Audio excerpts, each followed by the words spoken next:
Welcome to the installation assistance video for the 8-inch dual flush siphon. The siphon is part of a family of valves related to the flush action of your toilet.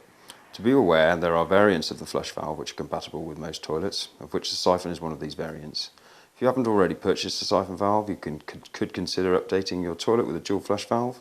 The dual flush valve demonstration and installation videos are also available for your convenience. Okay, so first of all what we need to do is isolate the water supply to your cistern.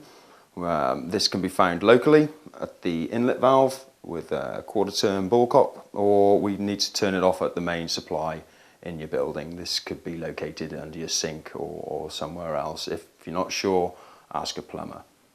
Okay, so what we need to do is empty the cistern. So we've isolated the water supply, so we need to flush the water out.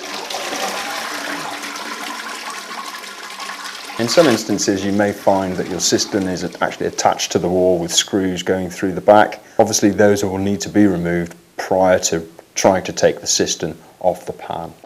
Disconnect the water supply.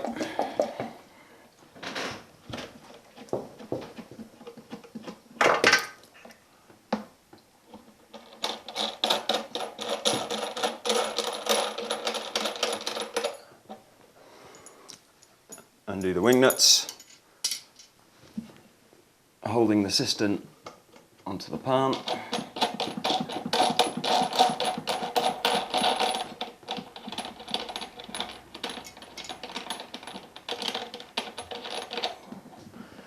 Carefully put these to one side because we'll need them later.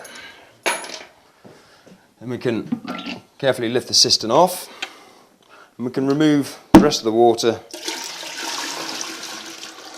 down the pan. Be careful with the siphon because it will contain water. There we've removed the cistern. So now we've removed the cistern, what we need to do is disconnect the siphon. At this point I'll just highlight that this particular model has two direct bolt sets coming directly connected to the cistern. What you may also find is what we call a coupling plate method. This would essentially be on there like that, connected behind the back nut with two wing nuts and bolts coming through like that, connecting to your cistern. And what we're doing is undoing these wing nuts to remove the cistern from the pan. Okay. So what we need to do is remove the donut washer. If this is in good condition, we may be able to use it again. If not, then we need to purchase a new one. If it's an old installation, then you're more than likely going to need a new donut washer. Okay. Siphons are what we call 1.5 inch thread, so this would be 1.5 inch donut. Okay. So remove that, and then we need to undo this nut. To put on the nut,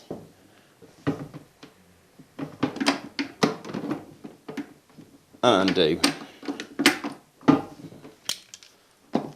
Get to a certain point and we can do the rest by hand.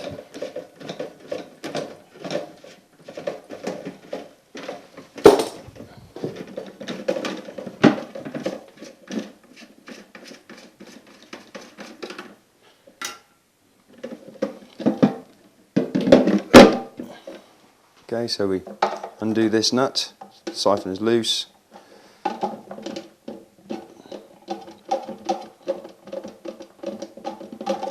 Pull the lifter off and the siphon can then be removed. Prior to fitting the siphon we need to establish which bung we need, 6 litres, 7 litres or 9 litres. So what we can do is simply pull the piston plate up, put your hand in, pop out the top bung and remove it. You can save it or discard it, but that's how you remove the bung. Do it before you fit the siphon. The top bung removed will give us around about a 6 litre flush. The second bung removed with the top bung in will give us around a 7 litre flush, and with all the bungs in will give us around a 9 litre flush. So depending on what you have on your tank size, that's what those bungs do in reducing the flush volume. This does not affect the partial flush volume. Prior to fitting the siphon, we've taken the old one out. We need to make sure that the inside of the cistern where the seal is going to sit is free from any debris or any bits of old silicone, which you need to scrape off really to ensure that there's a nice flat area that we're sealing to and we're not going to create any leak paths with any debris in the cistern. Okay, so now we're going to refit the new 8-inch siphon into the cistern. So what we need to do is make sure that the rubber seal is on the inside of the cistern, so attached over the thread, and we simply drop that through into the cistern. What we then need to do is attach the lifter onto the C-link, like so. Get your lever so it's in your position where you need it to be to flush. Obviously you don't want it hanging down vertically, so you align either the square or the hexagon drive for your lifter. Push it on, holding the siphon, making sure we've got a full working action, and then we can simply tighten up the screw to hold the lifter and the lever in place. Simple. You can then tip the cistern back, get the back nut. Again, we have a direct bolt set. At this point, if we're using a coupling plate, what we do is we put the coupling plate over the thread and then tighten the back nut over that to hold the plate in place. In this instance, we're not doing that. So we tighten the back nut,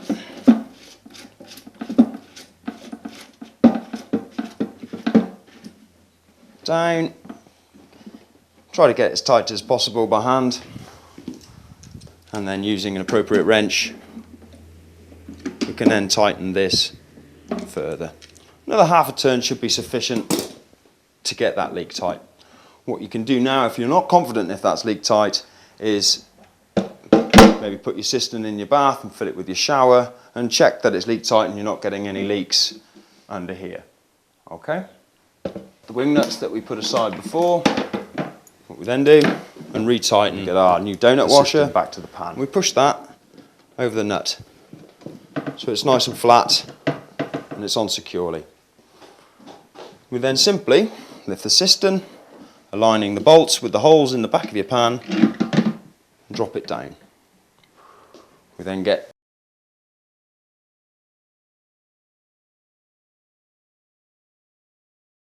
okay, so now we've tightened up our wing nuts. They only need to be hand tight, and we've reconnected the water supply. And now we need to refill the cistern. So we'll let that refill. So the water supply is now reconnected, and we're going to flush and make sure that everything is working and connected properly, and we don't get any leaks between the cistern and the pan. As you can see, when I flush this now, start to flush, water level drops all the way to the bottom. So with the bung removed before you fit the siphon to the cistern, we can see now that there's a gap here where the bung was, and we'll give it a full flush, and you'll see it comes down to the hole and the water level stops. We have a dual flush option with the siphon, which gives us a reduced flush volume. Now the reduced flush volume, or the partial flush for the siphon, is dominated really by how much water you have in your tank. There's no actual physical adjustment like we have for the full flush. It is how much it is. So how does it work? When we flush the system, we pull the lever down, we hold it down, and what happens is air comes in where my finger's pointing here, air gets sucked in, which breaks the siphonic action, which only allows the water level to go halfway. Predominantly this could be nominally around 4 litres, again depending on the size of tank that you've got, could be slightly more, could be slightly less. So now we'll demonstrate the internal overflow. In some instances you may have an external overflow, which will be a separate tube in the corner. This is fine. If you have one of those, you can reconnect it. As long as the point of this height is below or the same level as your external overflow, there isn't a problem.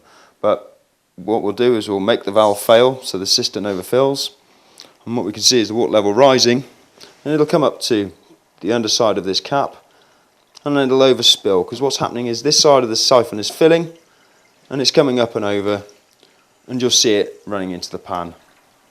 That's the internal overflow. You'll only actually see the water coming into the pan when it's overflowing. If the valve stops, the overflow will stop. So if you have any further problems, please contact us.